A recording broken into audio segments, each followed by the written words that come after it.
Quand l'hiver tarde à venir ou que les températures sont clémentes, cela peut être préjudiciable pour les arbres fruitiers.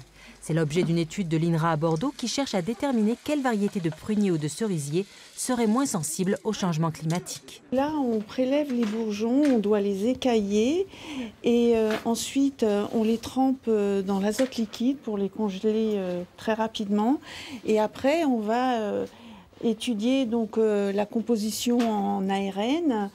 Ici, on ne parle pas de manipulation, mais de sélection. Le programme Aquipru doit mettre en évidence les espèces qui auront le moins besoin de froid durant cette période de repos pour créer les bonnes conditions de débourrement et de floraison.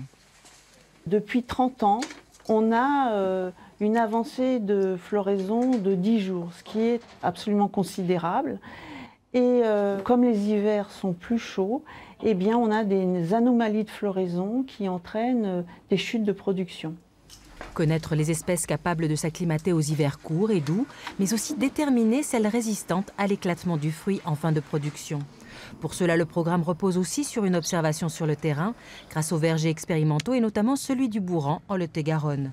Ici, près de 400 cerisiers et 150 pruniers sont conservés.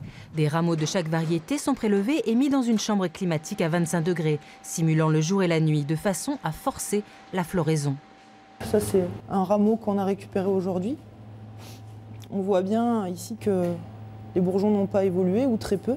Et grâce à la chaleur dans la chambre climatique, on peut voir que les bourgeons sont prêts à fleurir. Cette étude de l'INRA devrait permettre à terme d'établir une nouvelle cartographie des pruniers aux cerisiers compatible avec les futurs changements climatiques.